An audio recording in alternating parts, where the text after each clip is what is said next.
السلام علیکم ورحمۃ اللہ وبرکاتہ۔ جی الحمدللہ، آج ہم سورۃ النصر کے بارے میں پڑھیں گے کہ اللہ تبارک و تعالیٰ نے اس میں کس طرح اپنے پیاروں کی مدد کی ہے اور اللہ کے راستے میں نکلنے والوں کے لیے اللہ تبارک و تعالیٰ کس طرح اپنا انعام فرماتے ہیں۔ اور اس میں مختصر اشارہ جو ہے وہ حضور صلی اللہ علیہ وسلم کی اس دنیا سے پردہ کا بھی ہے کہ وہ کس طرح جب دین کا بول بالا ہو گیا تو اللہ تبارک و تعالیٰ نے اس صورت میں اشارہ دیا۔ تھوڑا سا اس کا شان نزول دیکھ لیتے ہیں۔ اس صورت کا مقصد کیا تھا کہ اللہ تبارک و تعالیٰ نے کیوں یہ صورت نازل فرمائی، کیونکہ اس صورت کا نام ہی نصر یعنی مدد سے لیا گیا ہے۔ نصر اللہ یعنی اللہ کی مدد۔ اور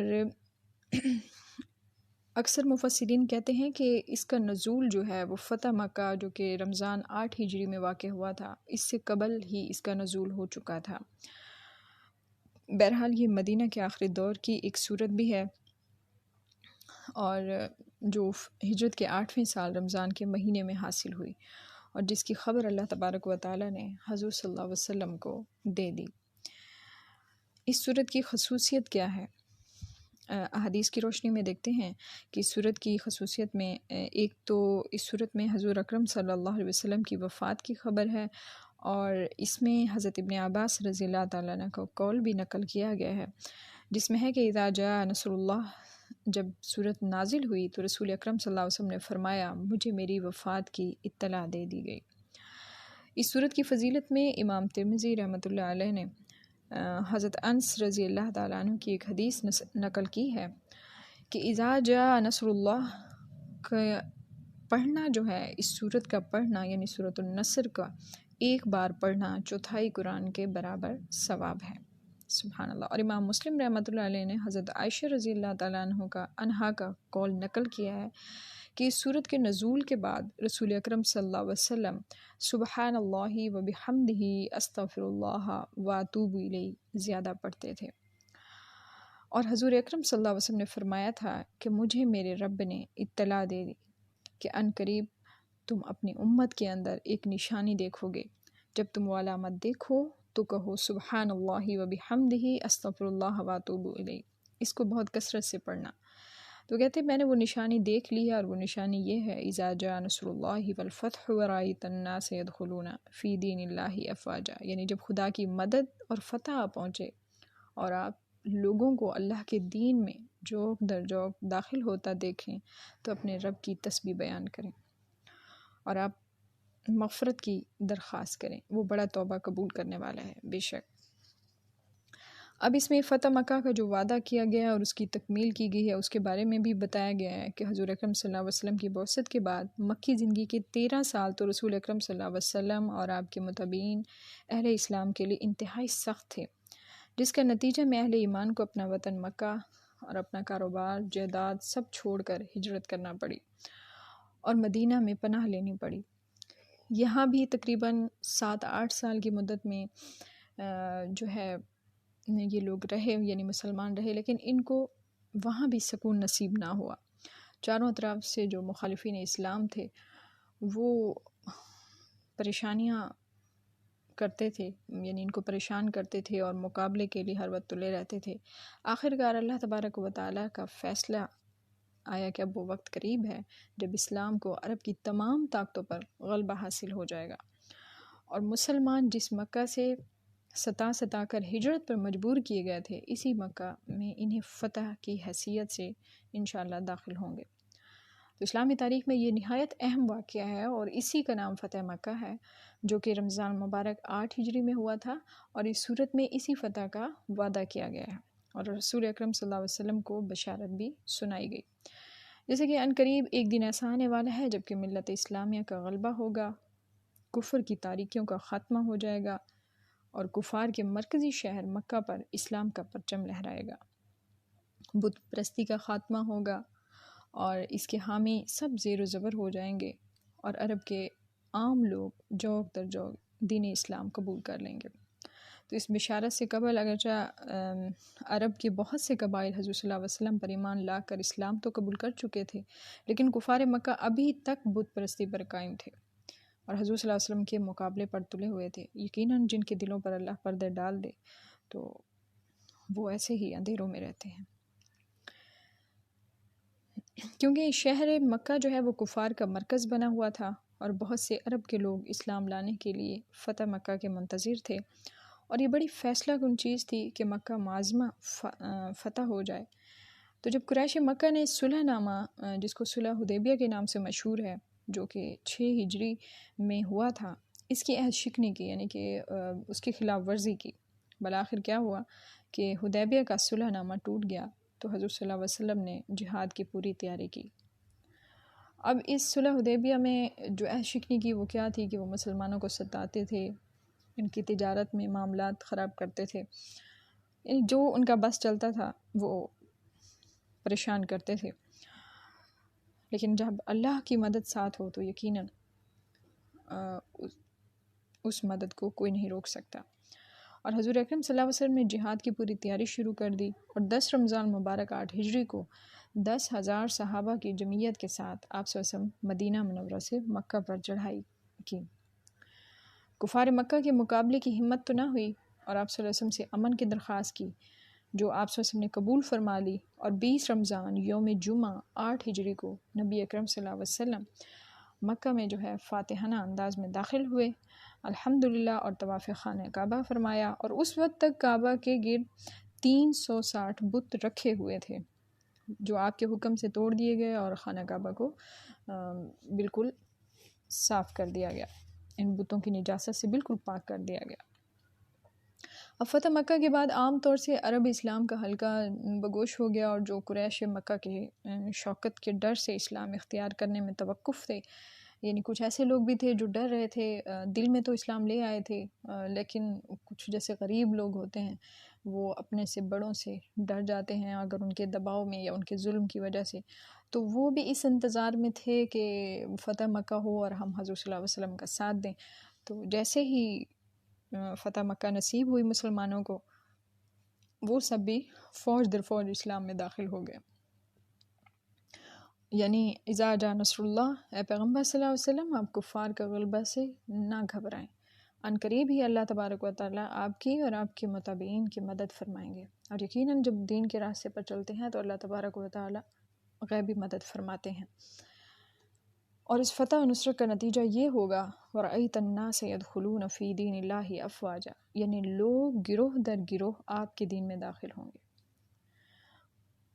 اور اللہ کا وعدہ سچا ہے،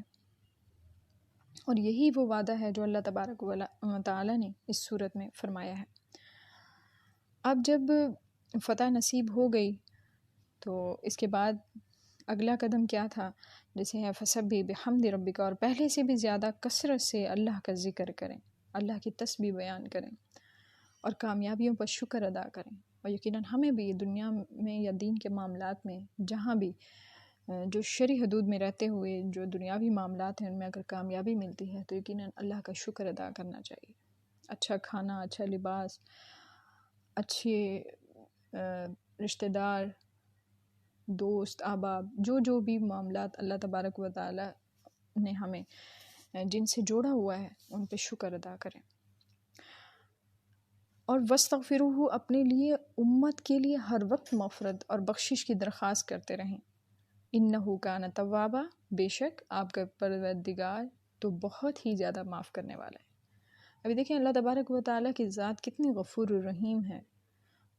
اور ہم انسانوں کے حالات دیکھ لیں، ہم کس طرف چل پڑے ہیں۔ یقیناً اللہ تبارک و تعالیٰ سے معافی مانگیں، ابھی بھی دروازہ کھلا ہے جب تک ہماری سانسیں چل رہی ہیں، اور جیسے ہی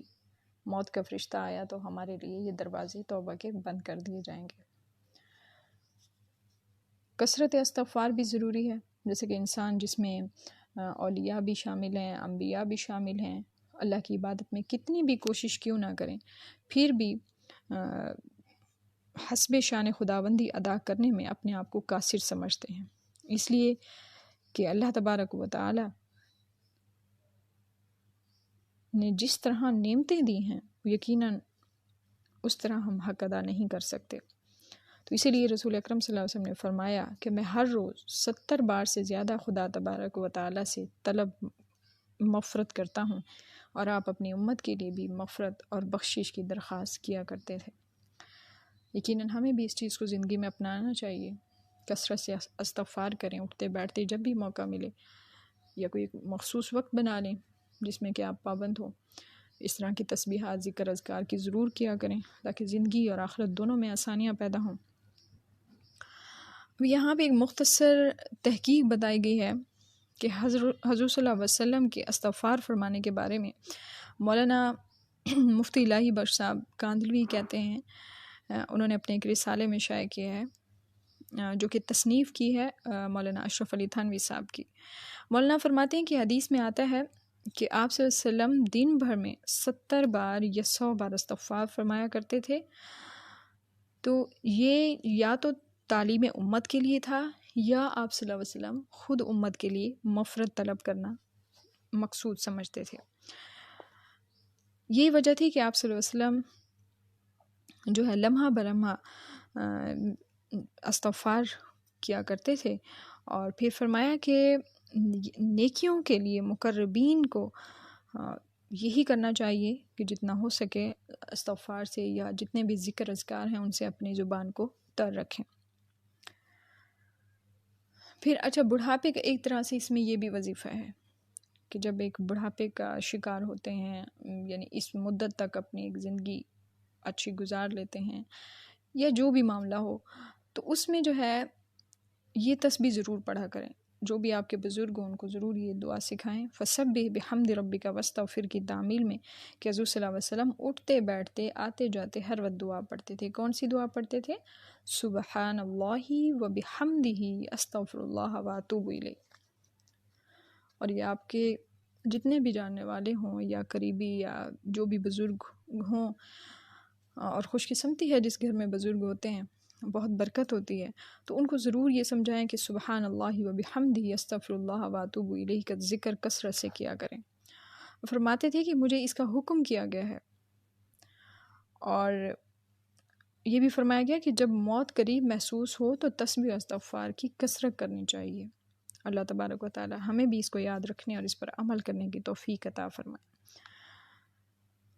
اور اس کے پڑھنے کے کچھ فوائد بھی ہیں۔ ایک تو ہمارا دین اور دنیا کے تو جو فائدے ہیں سو ہیں، یعنی کوئی جنگ میں اگر جا رہا ہے کوئی شخص اور وہ فتح حاصل کرنا چاہتے ہیں، جیسے ہمارے فوجی بھائی ہیں یا ان کی فیملیز ہیں،